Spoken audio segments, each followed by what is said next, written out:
Tu connais le sujet.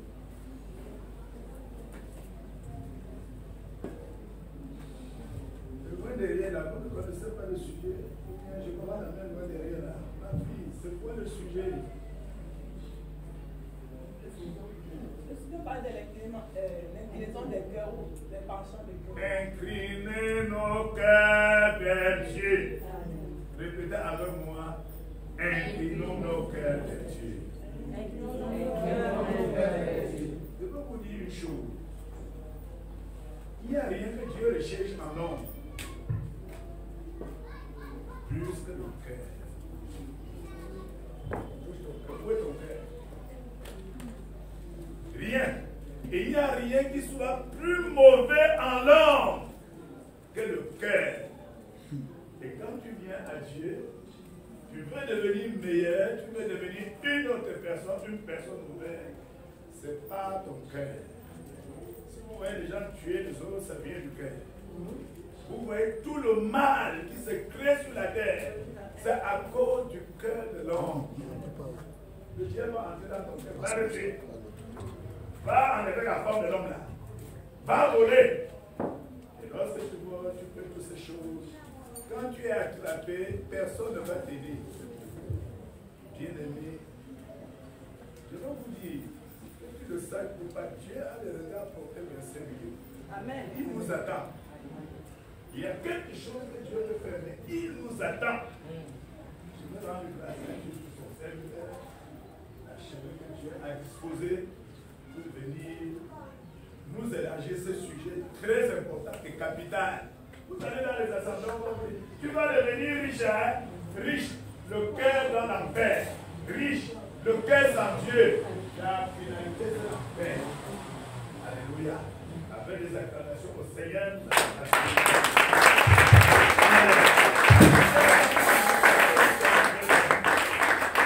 Alléluia. Donc nous bénissons le Seigneur, nous allons directement prier. Puissant Père Seigneur, je te bénis et je te rends grâce. Parce qu'aujourd'hui, dans cette journée que tu as faite, tu nous donnes encore l'opportunité de t'adorer et de te célébrer. Seigneur, en ce moment, plusieurs n'ont pas eu cette opportunité, mais à nous, tu l'as donné. À nous, tu as donné, éternel mon Dieu, la capacité de nous lever ce matin pour élever nos voix vers toi. Seigneur, nous te bénissons, parce que c'est seulement par ta grâce que nous pouvons te connaître. Père, maintenant que tu as décidé de purifier nos cœurs, afin que nous puissions hériter ta sainte promesse de ton royaume, j'implore ta grâce et ta miséricorde avec le peuple présent ici, pour que tu puisses nous parler, pour que tu puisses sanctifier ces cœurs, nos pensées, nos désirs, afin que quand le Messie vienne, qu'il puisse nous trouver avec des cœurs bien disposés, qu'il puisse nous trouver prêts à accéder à ton royaume éternel, prêts à te louer avec les anges dans ton ciel, et prêts, éternel mon Dieu, à régner avec toi pour l'éternité. C'est dans le puissant nom de Jésus que je te recommande toutes les âmes présentes ici ce soir, ce matin. Amen. Amen. Alléluia. Amen. Donc, précieux Père, nous pouvons nous asseoir dans la présence du Seigneur et nous allons directement continuer dans notre sujet. Je pense qu'aujourd'hui, je vais essayer d'être le plus bref possible. Ce sera la dernière fois. Et dans les premiers jours où nous avons commencé à partager, il y a maintenant 3 semaines, nous avons vu que le Seigneur a commencé à nous conduire dans ce qui concernait le temple. Et quand nous avons vu ce qui concernait le temple, en voyant ce qui concernait le temple, nous avons commencé par voir l'importance du temple de l'Éternel. Et nous avons vu dans le livre de Rois, 1 Roi chapitre 8, que le roi Salomon a maintenant fait savoir que concernant ce cœur-là, concernant ce temple plutôt, il y avait besoin d'obéir aux instructions du Seigneur. Et que pour obéir aux instructions du Seigneur, nous avions besoin que nos cœurs soient inclinés vers le Seigneur. Alléluia. Le roi Salomon révélait là-bas, il disait, incline nos cœurs vers toi afin que nous puissions pratiquer tes commandements. Alléluia. Ça veut dire que si nous voulons pratiquer la parole de Dieu, si nous voulons obéir au Seigneur, le point capital que nous devons travailler, ce sont nos cœurs. Alléluia. Les dispositions de nos cœurs deviennent centrales. Et la semaine passée, nous avons vu que quand on parle d'inclinaison des cœurs, On parle des penchants des cœurs. On parle aussi des intentions de nos cœurs. Alléluia. Quelles sont les intentions de nos cœurs? Comme Papa Jean l'a dit tout à l'heure, l'homme va toujours agir selon ce qui est dans son cœur. Alléluia. Une fois que quelque chose est dans le cœur de l'homme, il commence à méditer sur comment atteindre la chose là. Alléluia. C'est la raison pour laquelle Salomon va dire, incline nos cœurs vers toi. Parce que si nos cœurs tendent vers toi, alors nous allons commencer à méditer sur comment arriver à toi. Alléluia. Ça ne sera plus comment avoir les choses de ce monde, qui sont des choses qui peuvent nous corrompre. Mais ça sera comment arriver dans ton royaume éternel. Alléluia. Donc le seul chemin, c'est la justice et la sainteté. Donc nous avons vu cela. Et j'ai voulu que nous entrions maintenant dans une phase où nous allons voir vraiment l'importance. Qu'est-ce que ça nous amène d'avoir les cœurs inclinés dans la bonne direction? Donc aujourd'hui, nous aurons pour passage de base, pour livre de base, le livre de Jérémie. Et nous allons finir probablement dans le livre de Philippiens très rapidement. Alléluia. Jérémie chapitre 3, verset 17. Parce que nous allons lier nos cœurs au temple du Seigneur. Nous avons pris beaucoup de temps, dès le début en introduction, pour voir que les dispositions de nos cœurs sont importantes quand nous venons dans la maison de Dieu.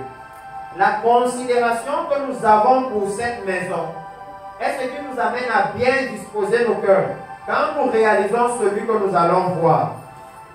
Jérémie chapitre 3, verset 17, la Bible dit ceci. En ce temps-là, et je vais commencer un peu plus haut, pour que vous ayez le même aperçu que moi. Jérémie, chapitre 3. Je vais commencer même à partir du verset 11. Le Seigneur dit ceci. L'Éternel me dit, l'infidèle Israël paraît innocente comparé à la perfide Juda. Va, crie ces paroles vers le septentrion et dit, et je souhaite vraiment que quand nous lisons les Écritures, le vrai désir de mon cœur, tout ce que je peux venir amener ici, je dois vous dire que ma première intention, c'est que tout le monde dans l'Église devienne, première étape, un lecteur quotidien de la Bible. Alléluia. Si vous ne lisez pas votre Bible chaque jour, vous ne pourrez jamais connaître Dieu. Peu importe ce qu'on va vous prêcher, alléluia, ça ne pourra pas prendre place en vous. Ici, l'Éternel dit quelque chose de central. Il dit, Israël avait péché. En ce moment-ci, Israël était déjà en captivité. Mais le pays d'Israël avait été divisé en deux. Juda était d'un côté et le reste d'Israël à part. Alléluia. Alors que Israël était déjà en train de payer le salaire de son péché, il était déjà en captivité. Dieu va dire à son prophète que les péchés que Israël a fait là, Israël, ils avaient passé le temps à adorer le veau d'or que Jéroboam avait établi, de génération en génération. Alléluia. Mais le Seigneur va dire au prophète que ce que Israël a fait, ce n'est même rien comparé à ce que Juda a fait. Et est-ce que vous savez l'une des raisons pour laquelle ça n'était rien? C'est que le temple de l'Éternel était à Juda. Eux, ils avaient une représentation physique qui devait les faire craindre Dieu. Mais malgré ça, ils ne craignaient pas Dieu. De l'autre côté, il n'y avait pas de temple de l'Éternel. Alléluia. Et ça nous parle à nous l'Église. Ça veut dire que nous qui venons dans la maison du Seigneur, on ne peut jamais se dire mieux que ceux qui sont là dehors. En fait, parce que nous venons dans la maison du Seigneur, il attend plus de nous que eux. Alléluia. Il attend plus de nous que eux. Même chacun d'entre nous ici, vous attendez plus de votre enfant que de l'enfant du voisin. Alléluia. Si vous rentrez dans le quartier, vous trouvez l'enfant du voisin en train de jouer à 20h. Vous passez seulement plus. Ah, toi tu joues encore la nuit comme ça. Et vous passez. Mais si vous trouvez votre enfant, vous allez le fouetter. Parce que vous attendez plus de lui. Lui à la maison, vous lui donnez les conseils. Vous lui dites comment il faut vivre. Vous ne faites pas ça avec l'enfant du voisin. Alléluia. C'est ce que le Seigneur voulait faire comprendre à Judas. Que non, pour Israël, eux, ils ne m'adoraient pas. Ma gloire n'était pas au milieu d'eux. Alléluia. Ils adoraient le veau d'or. Ils n'avaient pas le temple. Ils n'avaient pas les sacrificateurs pour leur enseigner la justice. Donc c'est moins grave que pour Judas. Parce qu'eux, ils avaient le temple de l'Éternel. La gloire de l'Éternel était au milieu d'eux. Alléluia. Les sacrificateurs étaient là pour les montrer la bonne direction. Mais malgré ça, ils ont quand même amené l'immoralité, l'idolâtrie jusque dans la maison du Seigneur. Et il va dire au verset 12, va écrire ces paroles vers le septentrion, vers le nord, et dit, reviens infidèle Israël, dit l'Éternel, je ne jetterai pas sur vous un regard sévère, car je suis miséricordieux, dit l'Éternel, je ne garde pas ma colère toujours. Reconnais seulement ton iniquité. Reconnais que tu as été infidèle à l'Éternel ton Dieu, que tu as dirigé ça et là tes pas vers les dieux étrangers, sous tout arbre vert, et que tu n'as pas écouté ma voix, dit l'Éternel. Revenez enfants rebelles, dit l'Éternel, car je suis votre maître. Je vous prendrai un d'une ville, deux d'une famille, et je vous ramènerai dans Sion. Alléluia. Pourquoi est-ce que je vous amène ceci en introduction? C'est pour que tous ensemble nous puissions voir le contexte dans lequel nous allons parler d'incliner le cœur, comme c'est la dernière session aujourd'hui. Israël est dans un contexte où le Seigneur les appelle à la repentance. Alléluia. Comme le Seigneur appelle maintenant l'Église à la repentance. Et je vais vous montrer directement ici l'enlèvement de l'Église pour qu'on soit tous ensemble. Il dit au verset 14, revenez enfants rebelles, dit l'Éternel, car je suis votre mère. Je vous prendrai d'une ville, deux d'une famille, et je vous ramènerai à Sion. C'est l'enlèvement de l'Église. Parce qu'à l'enlèvement de l'Église, il va prendre ceux qui le craignent à Village. Il va prendre ceux qui le craignent à Bonaberry. Il va prendre ceux qui le craignent en France, en Chine, au Kenya, partout. Et il va tous les amener dans son royaume. Alléluia. Ici, le Seigneur montre à l'Église qu'avant l'enlèvement, le message qu'on doit entendre partout, c'est revenir au Seigneur. Alléluia.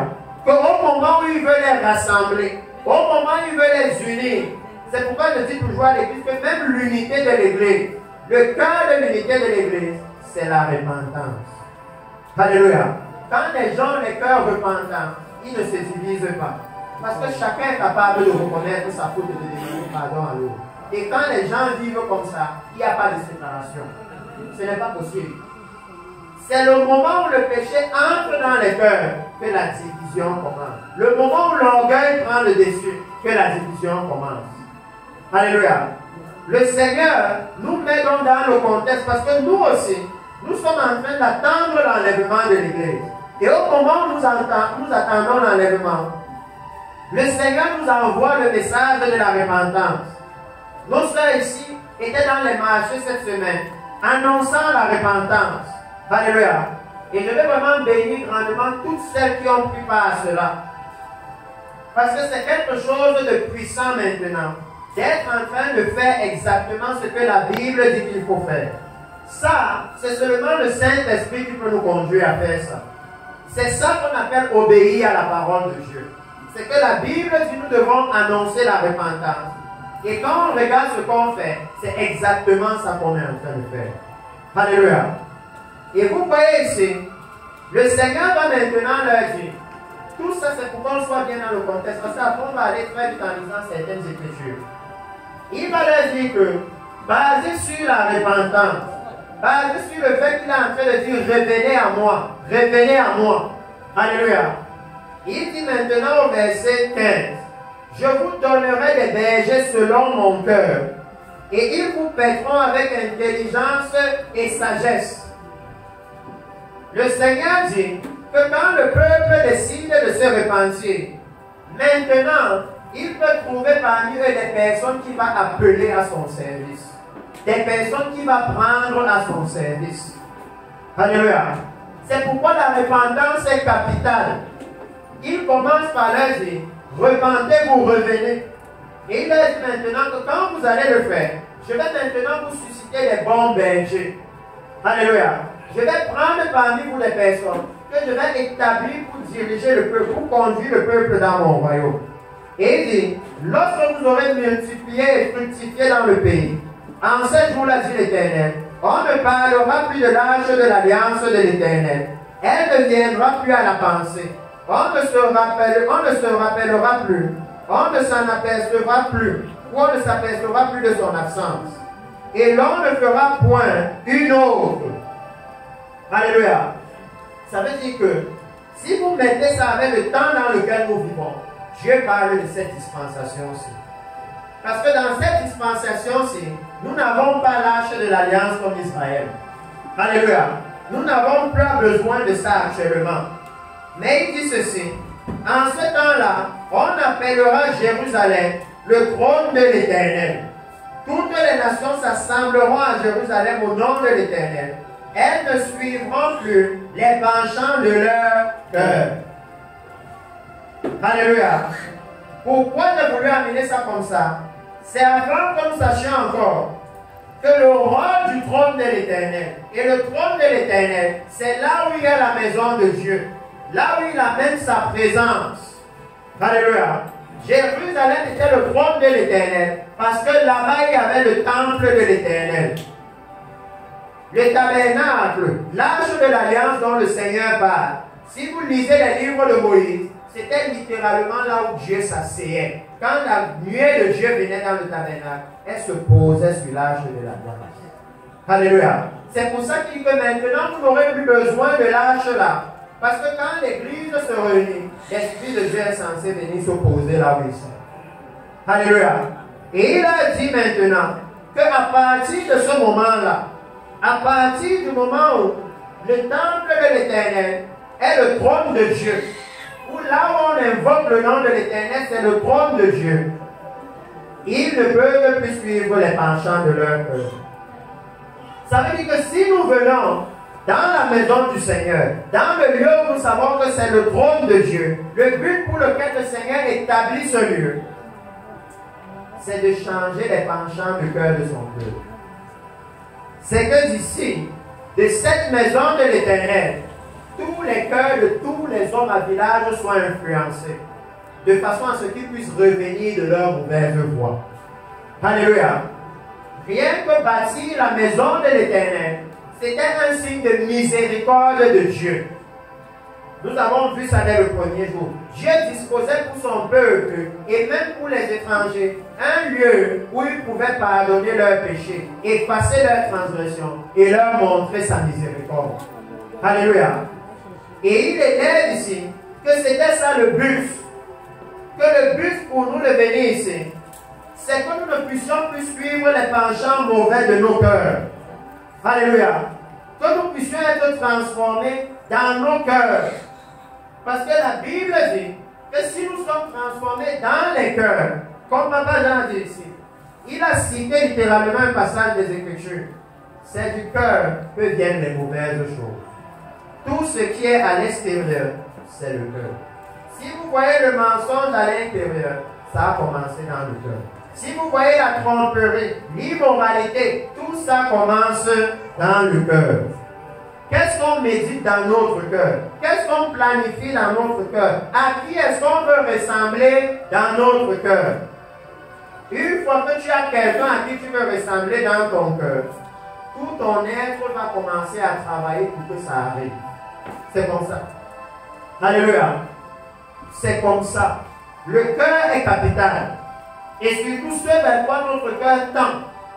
Ce qui a pris place dans notre cœur.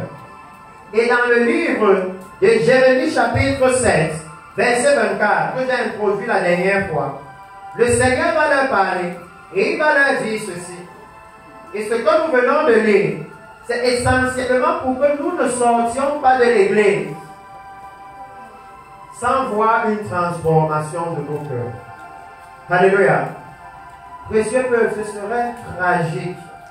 Ce serait terrible. Je ne sais pas si quelqu'un rentre chez lui et il imagine que j'ai été chrétien pendant 10 ans pour finalement aller en enfer. Ça veut dire que je lisais la Bible, je venais à l'église, je donnais les dîmes, je donnais les offrandes et finalement Jésus m'a dit, je n'étais jamais au En fait, c'est ça la récompense de tout ce que j'ai fait depuis que j'ai reçu le Seigneur. C'est que le Seigneur me dise, je n'étais jamais connu. Nous devons nous poser la question. Parce que dans l'église, beaucoup de personnes font le premier pas et après ils ne veulent plus avancer. La vie chrétienne, c'est une voie à sens unique. Alléluia. Il n'y a pas de demi-tour. Une fois que tu es entré dedans, avance seulement jusqu'à la fin. Il n'y a pas de demi-tour. Pour faire demi-tour, tu dois aller sur le chemin large. Alléluia.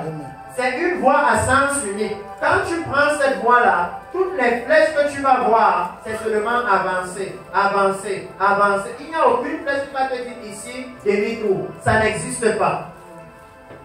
Alléluia. Et c'est un grand souci de l'église. Que beaucoup d'entre nous, on est prêt à dire oui, je vais accepter le Seigneur. Mais après, continuer à avancer avec lui. Alors qu'il a dit que celui qui veut venir après moi, qui porte sa croix et qu'il me suive. Il n'y a pas de demi-tour. Alléluia. Et vous savez que pour suivre continuellement quelqu'un, c'est votre cœur. Vous devez vouloir ardemment être là où la personne est dans votre cœur. Alléluia. Le cœur est vraiment capital. Et dans le livre de Jérémie 7, chapitre 24, le Seigneur dit ceci. Et je vais lire cela dans deux versions de la Bible. Jérémie chapitre 7, verset 24. Je vais le lire dans deux versions de la Bible. Dans la Bible ici, Louis II, détaillé. Et dans la Bible, le semeur. Pour que nous ayons un bon aperçu de cela. Il dit, Jérémie 7, 24. Il dit, et ils n'ont point, je peux même lire à partir du verset 23, mais voici l'ordre que je leur ai donné. Écoutez ma voix, et je serai votre Dieu, et vous serez mon peuple. Marchez dans toutes les voies que je vous ai prestées, afin que vous soyez heureux.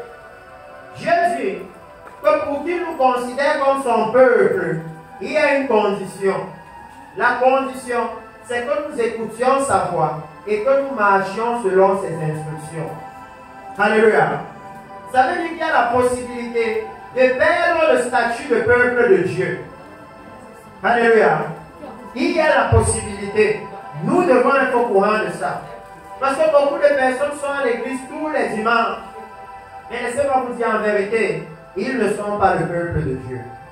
De la même façon que le Seigneur pouvait dire que même si tous s'appellent Israël, je vous dis en vérité, ils ne sont pas tous Israël. De la même façon que Abraham a eu deux fils, de la même façon, aujourd'hui l'église est pareille. Il y a les enfants de la promesse, ceux qui viennent à l'église pour hériter la promesse du royaume des cieux. Et il y a les enfants selon la chair, ceux qui viennent à l'église seulement pour satisfaire la chair. Oh oui. Et si on a l'opportunité un jour, on va parler des fils d'Abraham. Parce que c'est important que nous sachions dans quelle position nous sommes. Afin que ce jour-là, comme la Bible dit, nous ne soyons pas surpris. Alléluia. Qu'on ne soit pas surpris. Donc ici dans le livre de Jérémie, vous voyez le Seigneur leur mettre cette condition. Et au verset 24, il va dire, ils n'ont point écouté, ils n'ont point prêté l'oreille, ils ont suivi les conseils, les penchants de leur cœur, de leur mauvais cœur. Ils ont été en arrière et non en avant. Ça veut dire que là où le peuple devait plutôt avancer, à cause des penchants de leur cœur, ils ont plutôt régressé. Alléluia. L'évangile, c'est une question de responsabilité. Dans la Bible, jamais le Dieu-ci n'a dit que son peuple a régressé à cause de l'ennemi. Son peuple a régressé à cause d'un sorcier, à cause d'un marabout. Alléluia. Si vous êtes son peuple et qu'il est votre Dieu, il est tout puissant pour vous garder. Alléluia. La seule chose qui vous empêche de progresser, ce sont les dispositions de votre cœur. Et la Bible s'explique d'elle-même. Donc si vous voulez comprendre ce que le Seigneur dit, vous pouvez avoir un magnifique exemple dans le livre de Nombre ou de Deutéronome. Je ne vais pas aller lire ça à cause du temps, mais je vais juste vous expliquer l'histoire. Et vous pouvez trouver ça dès le début de Deutéronome, Deutéronome chapitre 1 à 3. Le peuple sera en train de marcher dans le désert. À cause des penchants de leur cœur, ils vont prendre un retard de 40 ans sur un chemin qu'ils devaient faire en 11 jours. Alléluia. Et je vais vous dire que cette marche d'Israël, de l'Égypte jusqu'en terre promise, ça ne représente pas la marche du chrétien de quand il était en galère jusqu'à quand il est devenu millionnaire. Ça n'a rien à voir avec ça. Alléluia. Cette marche d'Israël représente le moment où nous avons abandonné le monde jusqu'au moment où nous entrons à l'enlèvement de l'Église. Alléluia. Parce que ce jour-là, nous serons plus que le plus grand milliardaire que vous imaginez. Lui n'a pas encore un corps immortel. Il n'a pas encore un corps glorieux. Alléluia. Il n'a pas encore la possibilité de régner éternellement avec Dieu. Il sait malgré ses milliards qu'un jour il va mourir. Alléluia. Mais une fois que vous allez entrer dans le royaume, que nous allons hériter le royaume, ce sera pour l'éternité. Et la Bible dit même, pour ceux qui sont souvent ambitieux, qui disent non, moi je veux être le chef ici.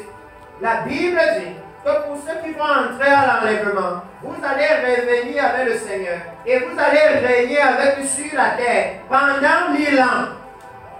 Même un milliardaire maintenant ne peut pas rester milliardaire pendant 1000 ans parce qu'il va mourir.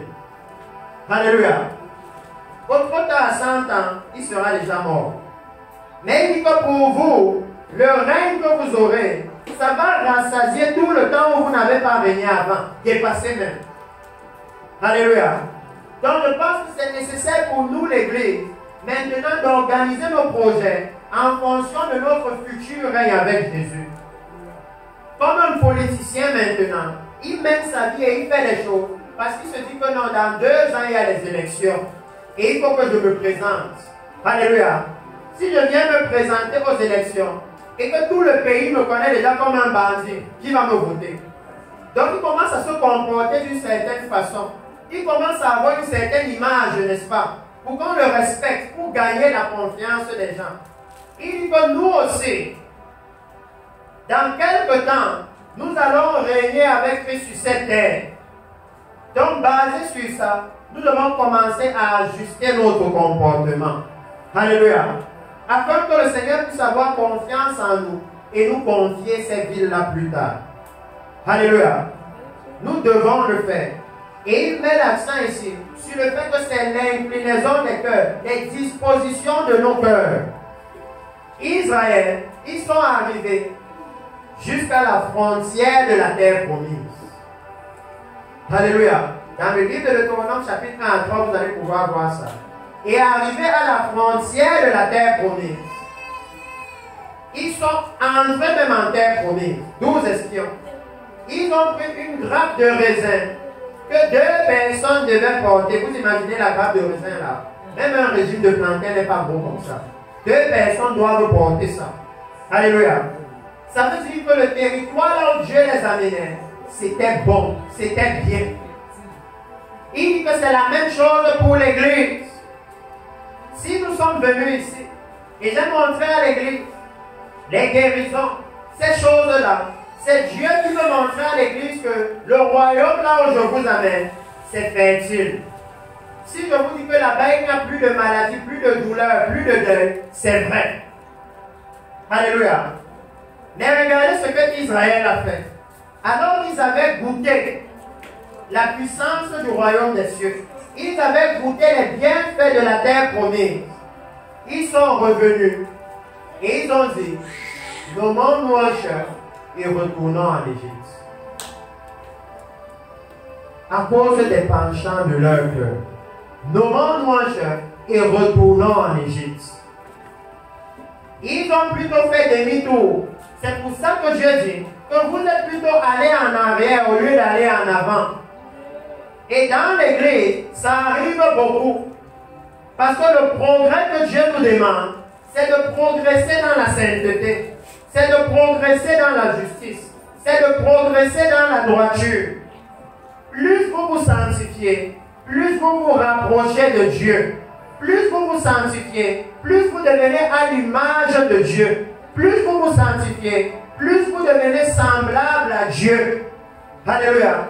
Parce que souvenez-vous, il nous a fait à son image et à sa ressemblance. Et ça veut dire quoi? Ça veut dire que plus vous vous sanctifiez, de même façon que la parole de Dieu a l'autorité, votre parole commence à avoir l'autorité. Alléluia. De la même façon, parce que Adam a perdu l'autorité de Dieu quand il a perdu l'image du Seigneur, quand il a revêtu l'image du péché. Alléluia. Plus vous vous sanctifiez, plus vous êtes bénis comme Dieu lui-même est béni. C'est pour ça qu'il dit qu'à cause des mauvaises dispositions des cœurs, ils ont régressé. Et c'est le souci avec l'Église aujourd'hui. Que nous aussi, nous sommes comme le peuple là en Israël. Nous sommes à la frontière de la terre promise. Parce que nous sommes déjà au moment où nous disons ça aux gens. Que nul ne connaît ni le jour ni l'heure. N'est-ce pas? À tout moment, Jésus peut venir et on entre au ciel. Ça veut dire que nous sommes déjà à la frontière, nous sommes déjà à côté. Et c'est choquant que quand nous sommes déjà à côté, on voit les chrétiens faire demi-tour. Quand on est déjà à côté du ciel, là où il faut seulement tenir un peu, on voit les chrétiens retourner dans le monde. Retourner vivre comme le monde. Retourner se vêtir comme le monde. Parler comme le monde. Penser comme le monde. Alors qu'ils sont déjà à côté. Alléluia. À côté. Imaginez-vous quelqu'un qui est en train de courir et qui perd la course à la ligne, qui était déjà à la ligne. Certains d'entre vous, vous avez déjà vu des courses comme ça, même souvent le Tour de France. Quelqu'un était devant seul. Il sait qu'il a déjà gagné, à la fin il lève les mains comme ça. Et il voit quelqu'un qui passe devant lui, boum, qui perd. À la tête, donc il savait que je suis le seul. Il est déjà à côté, il lève les mains. Il voit quelqu'un qui passe en vitesse et il perd ici. C'est ça qui est en train d'arriver au chrétiens. Ils ont reçu le Seigneur, mais à cause des penchants de leur cœur, parce qu'ils ne permettent pas que la maison du Seigneur, que l'Église transforme leur cœur, que le Saint-Esprit change les dispositions de leur cœur, ils commencent après à faire demi-tour. Ils acceptent Jésus, vous savez qu'ils acceptent de vivre dans la sainteté, dans la justice, dans la droiture. Et au bout d'un moment, à cause de la convoitise de leur cœur, ils recommencent peu à peu à vivre comme le monde. Peu à peu. Alléluia. C'est de ça que le Seigneur parle ici. Les penchants de nos cœurs, c'est ce qui nous amène à rentrer en arrière. C'est ce qui nous empêche de progresser avec le Seigneur. Alors que lui nous dit que celui qui est saint se sanctifie encore. Que celui qui est juste soit encore plus juste. Et c'est choquant, parce qu'il dit que celui qui pratique l'iniquité, lui aussi qui continue encore. Alléluia. Donc quand vous entendez la façon de voir les choses de Dieu, quand vous la comprenez, vous allez voir que le Seigneur n'a aucune intention de dire aux gens, faites demi-tour à un niveau. Donc il dit avancez. Alléluia. Regardez par exemple Moïse, le sacrificateur de Madian. Moïse, quand il rencontre le Seigneur, il était berger du sacrificateur de Madian, du troupeau du sacrificateur de Madian. Ça veut dire que Moïse n'était pas sous l'Éternel. Il adorait soit un autre Dieu. Alléluia. Mais quand il a vu la gloire de Dieu, Moïse, numéro 1, il a abandonné les brebis de Jéthro. Alléluia. Il a abandonné les brebis de Jéthro. Pourquoi? Parce qu'il voulait voir quelle est cette grande vision. Regardez, le mouvement que le Seigneur a fait a incliné le cœur de Moïse vers Dieu. C'est le rôle des guérisons dans l'église. C'est le rôle de la nuée de Dieu qui visite, c'est que nos cœurs se tournent vers Dieu. Qu'on cherche à comprendre que mais comment la nuée de Dieu peut descendre ici. Quand Moïse a cherché à le faire, instantanément, sans effort, il a abandonné les brebis de Jéthro, n'est-ce pas? Vous pouvez comprendre que, puisque Moïse était berger, il se nourrissait de ça, non? Moïse était même le beau-fils de Jéthro. Donc imaginez ce que Moïse pouvait se dire. Que si je perds les brebis du monsieur-ci, il va utiliser sa fille pour me mettre la pression. Il peut même dire que le mariage est fini. Alléluia. Moïse n'a pas regardé ça. Une fois que Moïse, son cœur était tourné vers la visitation de Dieu, tout le reste n'avait plus d'importance. Amen. C'est ça l'important, de dire à Dieu, Seigneur, incline mon cœur vers toi. À partir de ce moment, la convoitise disparaît. Il n'y a plus rien que vous allez voir qui va vous impressionner. Parce que le Seigneur va vous révéler sa gloire. Et quand vous allez voir la gloire de Dieu, vous allez réaliser qu'il n'y a rien qui vaut ça. Alléluia. Il n'y a rien qui demande que je me focalise sur ça, plus que la gloire de Dieu, plus que le corps glorieux que j'aurai à l'enlèvement de l'Église. Il n'y a rien. Alléluia. Et regardez maintenant Moïse. Comment Moïse est allé de progrès en progrès. Rien que l'appel de Moïse enseigne l'Église. Il a laissé les brebis de Jéthro sans effort. Quand il s'est tourné, il est allé là où il y avait le buisson à Adam. Et quelle est une image que le buisson à Adam renvoyait? C'est la vie éternelle. Parce qu'il n'y a rien sur cette terre que le feu ne détruit pas. Donc si vous voyez quelque chose qui n'est pas détruit par le feu, ça veut dire que la chose là peut demeurer éternellement. Et c'était ça le problème de Moïse. Que comment la buste s'y fait pour demeurer éternellement même sous le feu. Ça c'est ce que je veux. Je veux la vie éternelle. Alléluia. Et quand Moïse est allé, quand il s'est approché, regardez maintenant. Ôte tes souliers d'ici. Parce que cette terre où tu te tiens est une terre sainte. Moïse ne pouvait dire, mais Seigneur, j'ai déjà abandonné les brebis de Jéthro, j'ai déjà beaucoup fait. Là où j'ai laissé les brebis là-bas, le lion peut venir manger ça. Le loup peut venir dévorer ça. N'importe quoi peut leur arriver. Regarde le grand sacrifice que j'ai déjà fait. Moïse a avancé. Il a enlevé ses souliers. Alléluia. Et quand vous lisez cette histoire, seulement après que Moïse a enlevé les souliers, maintenant le Seigneur se présente à lui. Beaucoup de personnes disent marcher avec le Seigneur, mais ne le connaissent pas, parce qu'ils ont toujours leurs souliers. Seulement après qu'il ait enlevé ses souliers, maintenant il lui dit, je suis le Dieu d'Abraham, d'Isaac et de Jacob. Ça veut dire que si tu n'enlèves pas les souliers là, tu ne sauras jamais qui je suis. Alléluia. Tu vas voir mes œuvres, tu vas voir les choses, mais tu ne vas jamais comprendre avec qui tu marches. Tu ne vas jamais comprendre la grandeur de l'Éternel. Pourtant, tu seras dans l'église. Mais parce que tu ne veux pas enlever les souliers, tu ne veux pas faire un pas de plus vers la sainteté. Tu veux te contenter de non, j'ai accepté Jésus, on a fait la repentance.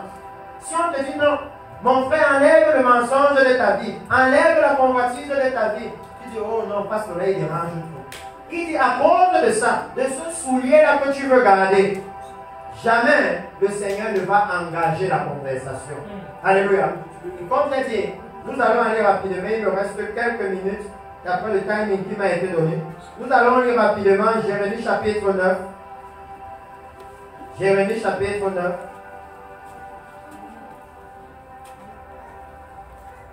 Verset 14. Et le Seigneur dit ceci.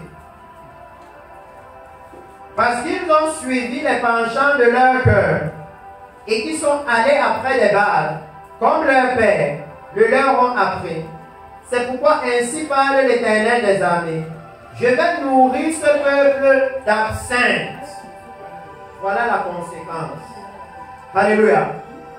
C'est que si nous disons que non, moi je viens à l'église, mais ce qu'on nous prêche de la parole de Dieu, moi je ne veux pas écouter, je veux faire ce que moi je pense. Je veux faire ce que mon cœur me dit. Le Seigneur dit qu'à partir de ce moment, c'est lui-même qui va vous nourrir d'absinthe. Et je n'ai pas le temps, mais vous savez que dans le livre d'Apocalypse, on vous dit qu'une dispensation vient où les eaux seront souillées, les eaux seront amères. Alléluia. Ça veut dire que quand Dieu parle d'absinthe, il dit qu'il vous nourrit d'une parole qui est amère. Il dit que quand vous décidez de suivre les penchants de vos cœurs, comprenez-moi bien, il a fait la même chose avec Israël. La Bible s'explique d'elle-même. Dans le désert, ils sont arrivés à Mara et les eaux étaient amères. Et pour guérir les eaux amères, qu'est-ce que Dieu a dit à Moïse? Il lui a dit, prends un morceau de bois, jette ça dans l'eau là, et l'eau est devenue pure. Alléluia. Il y avait un profond message dedans. Le Seigneur était en train de leur... C'est Dieu qui leur avait donné l'eau là. Parce que l'Église dit non, tout ce que Dieu nous donne, ça doit être bon selon nous. Alléluia. Ils avaient marché pendant 3 jours et 3 nuits, sans manger, sans boire. C'était comme le jeûne à sec. Ils avaient bien soif. Et au moment où ils trouvent l'eau, c'est amer. Et c'est Dieu qui les conduisait, ce n'était pas l'ennemi. C'est la nuée de Dieu qui marchait devant eux. Alléluia. Et quand ils voient ces eaux amères, ils se mettent à se plaindre. Dieu faisait ça pour leur montrer les penchants de leur cœur, les dispositions de leur cœur. Et maintenant, Dieu va dire à Moïse, prends un morceau de bois et jette ça dans l'eau amère. Et quand Moïse a fait ça, l'eau est devenue pure. Alléluia. Dieu montre à l'Église que c'est seulement et seulement si vous acceptez la croix de Jésus, la crucifixion de la chair, que l'eau de la parole de Dieu peut être douce pour vous. Autrement, chaque fois qu'on va vous prêcher la parole de Dieu, ce sera l'amertume dans votre cœur. Vous aurez l'impression que pas soit un problème avec moi. Vraiment, parce que la gloire, elle ne m'aime pas.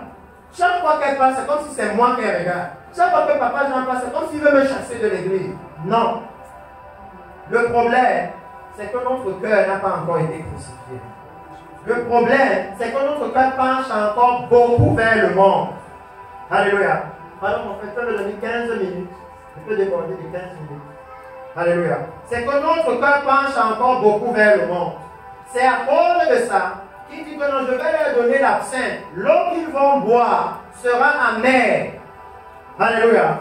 C'est Dieu qui leur donne. Mais quand ils boivent ça, ils ressentent de l'amertume.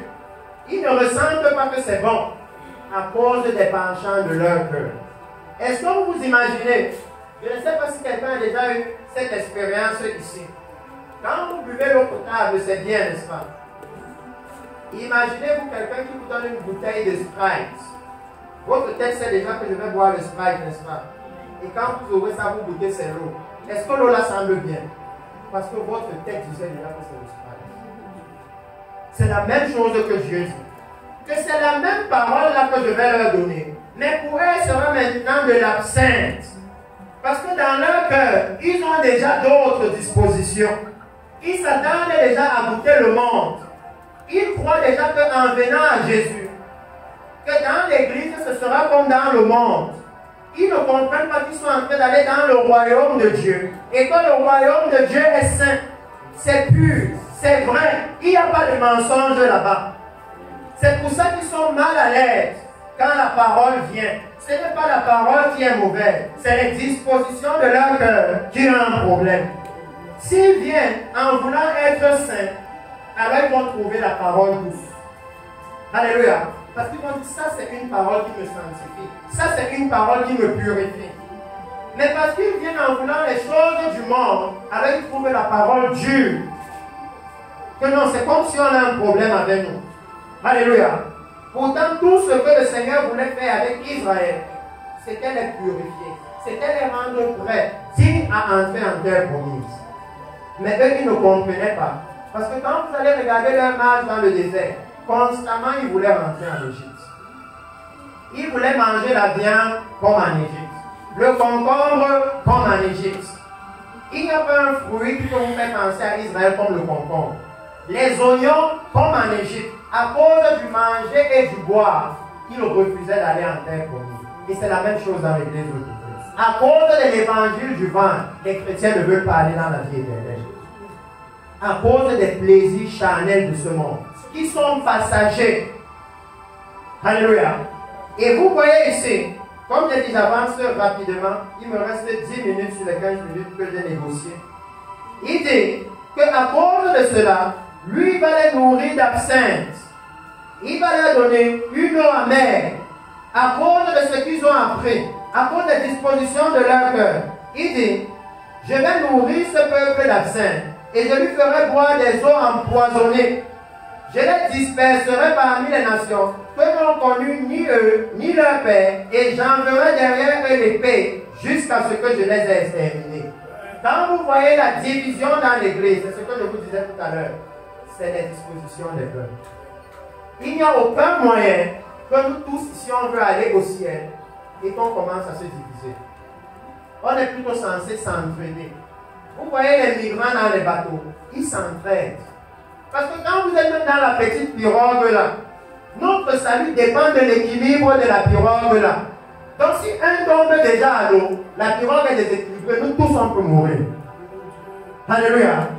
Donc quand nous tous on veut arriver en bain, on a intérêt à s'entraider pour rester dans la pirogue ici.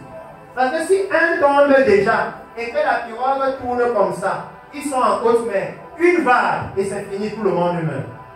Ils ont intérêt à se soutenir. Alléluia. Donc quand vous voyez dans l'église qu'il y a déjà les divisions, les disputes, les séparations, ça veut dire que tout le monde là ne veut plus aller au ciel. Certains veulent seulement diriger, qui ne veulent pas aller au ciel. Alléluia.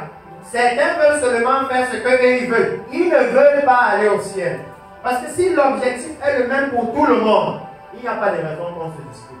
On va plutôt s'asseoir et voir, mon frère, tu penses qu'il faut aller à gauche? Moi, je pense qu'il faut aller à droite. Qu'est-ce qui nous facilite l'entrée au ciel? Et on fait ça. Alléluia. Il n'y a pas besoin de discussion.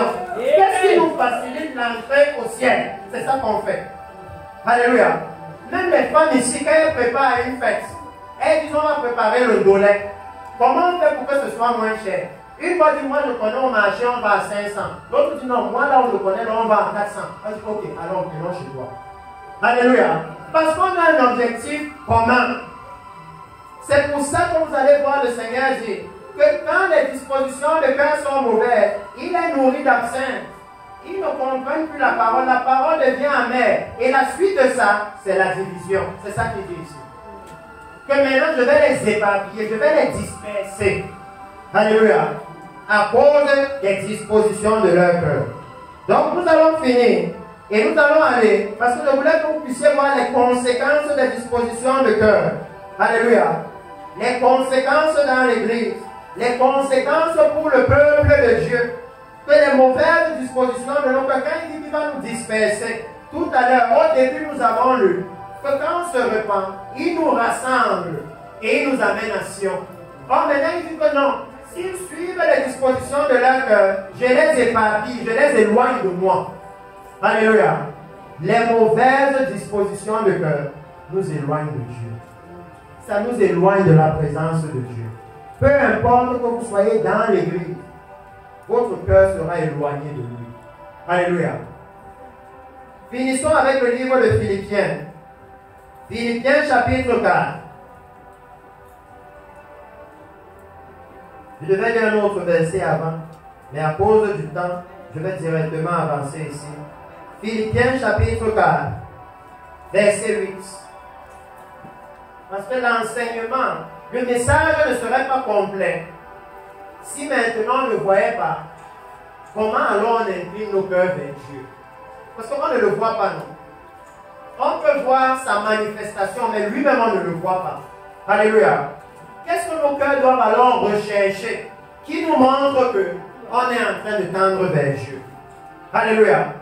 À partir de là, on sait quelle est notre partie du travail. Philippiens chapitre 4, à partir du verset 8, il dit: au reste, frères, que tout ce qui est vrai, alléluia, tout ce qui est honorable, digne de révérence et convenable, tout ce qui est juste, tout ce qui est pur, tout ce qui est beau, aimable, tout ce qui mérite l'approbation divine, ce qui est vertueux et digne de louange, soit l'objet de vos pensées.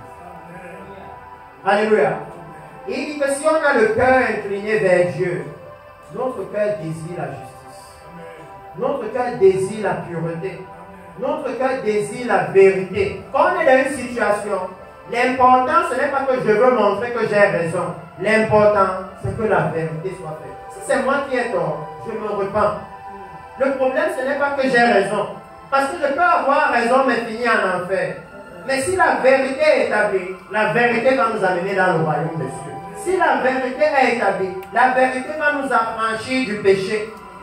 Donc il dit que si nous tendons, si nos cœurs sont inclinés vers Dieu, alors nous devons voir dans nos vies que nous recherchons la vérité. Nous ne recherchons pas les apparences, la vérité. On n'est plus dans le paraître, on est dans l'être, ce qui est. Alléluia. Si nos cœurs recherchent les voies de Dieu, si nos cœurs sont inclinés vers Dieu, on cherche ce qui a l'approbation de Dieu, pas ce qui a l'approbation des hommes. Alléluia. Si nos cœurs sont tournés vers Dieu, on cherche ce que le Seigneur loue, ce que le Seigneur, lui, il élève. Par exemple, il dit dans la Bible, laissez-moi fermer la Bible pour ne pas lire un autre verset. Par exemple, il dit dans la Bible que quand il va venir, les serviteurs qu'il va trouver faisant ce qu'il a demandé, regardez ce qui va se passer. Il va dresser la table, il va les faire asseoir et il va les servir. Vous allez devenir les maîtres et le Seigneur va prendre la place des serviteurs. Il dit voilà ce que l'Église qui tend vers Dieu recherche. Il recherche que ce jour-là, je vais assis à la table et que c'est Dieu qui met le plat sur la table. C'est Jésus qui met le plat sur la table.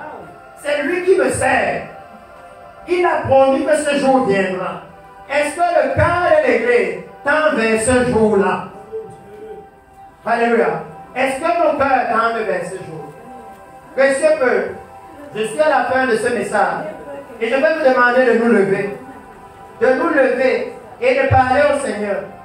Et demander au Seigneur que Seigneur incline nos cœurs vers toi. Incline nos cœurs vers ton royaume. Seigneur, je veux être ce serviteur-là. Que ce jour, tu vas dresser la table pour moi. Tu vas me faire asseoir sur ta table et c'est toi qui vas me servir.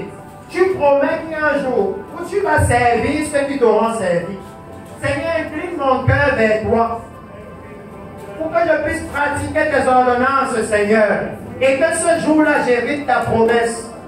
Parce que les promesses du Seigneur sont claires. Il promet que vient un jour où ceux-là qui auront eu les cœurs inclinés vers lui, ceux qui se seront souciés de lui. Alléluia. Lui-même, il va venir et il va les servir. Alléluia. Il va venir et il va les servir. Le Seigneur lui-même viendra et c'est lui qui va vous servir. Alors imaginez, c'est pour ça qu'il dit que maintenant nos cœurs doivent être tournés vers ce qui est vrai, vers ce qui est pur, vers ce qui est digne de louange, vers ce qui est honorable, vers ce qui est vertueux. C'est vers ça que nos cœurs doivent être tournés. Alléluia. Précieux peu, quand nous finissons, levons nos mains et faisons ensemble cette prière de repentance devant le Seigneur. Levons nos mains, précieux peu, et répétez avec moi. Précieux Seigneur Jésus. Précieux Seigneur Jésus. J'ai entendu ta parole. J'ai entendu ta parole. Et Seigneur, ce matin, je reconnais les mauvais penchants de mon cœur. Seigneur, lave ce cœur. Seigneur, lave ce cœur. Dans le sang précieux de Jésus. Dans le sang précieux de Jésus. Seigneur, ôte ce cœur mauvais. Ôte ce cœur mauvais. Et donne-moi un cœur nouveau. Et donne-moi un cœur nouveau. Un cœur bien disposé. Un cœur bien disposé. Qui me fait ta volonté. Qui me fait ta volonté. Qui est complètement incliné vers toi. Qui est complètement incliné vers toi. Afin que je puisse accomplir ta parole. Afin que je puisse accomplir ta parole. Et que je puisse hériter tes promesses. Et que je puisse hériter tes promesses. Dans ton royaume précieux. Seigneur, remplis-moi de ton Saint-Esprit. Et guide-moi dans tes voies saintes. Établis dans mon cœur la justice, la vérité, la droiture, la repentance, la sainteté, la pureté, le royaume éternel de Dieu. C'est dans le nom puissant de Jésus que j'ai prié. Aujourd'hui, je suis né de nouveau. Alléluia, nous pouvons acclamer le Seigneur. Permettez-moi de faire une courte prière pour vous. Et je vais demander pardon qu'après cette prière, le frère ici nous donne une courte adoration. Puissant Père,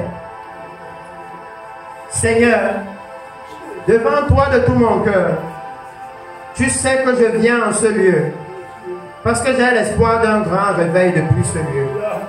Tu as déclaré des saintes paroles dans cette nation et tu as maintenant choisi ce lieu et son leader afin de pouvoir porter ce réveil. Père, j'implore ta grâce et ta miséricorde pour tout ton peuple ici, tes serviteurs en ce lieu, afin qu'aujourd'hui, tu puisses les visiter par la puissance de ton esprit. Seigneur, fais avec eux selon les paroles qu'ils ont prononcées devant toi ce matin. Et comme tu nous l'as dit tout à l'heure dans ta parole, tu as dit que lorsque tu appelles ton peuple à revenir à toi, alors tu suscites parmi eux des bergers selon ton cœur. Des bergers avec un cœur nouveau. Seigneur, ce matin ici, je viens te demander solennellement devant ce peuple, Seigneur, que tu puisses susciter ici des bergers selon ton cœur. Des bergers que tu vas utiliser pour diriger ton peuple, pour diriger une nation vers ton royaume éternel. Des bergers auxquels tu vas accorder l'onction de cette heure, pour réprimander le péché et pour révéler ton royaume aux autres. Seigneur, je te demande de visiter chaque âme de cette église, de les bénir avec la justice, avec la sainteté, avec la droiture, avec la révélation de ta parole, et d'être toi-même leur soutien et leur protecteur. Dans le puissant nom de Jésus, je t'ai prié. Amen. Alléluia. Merci beaucoup, précieux peuple du Seigneur.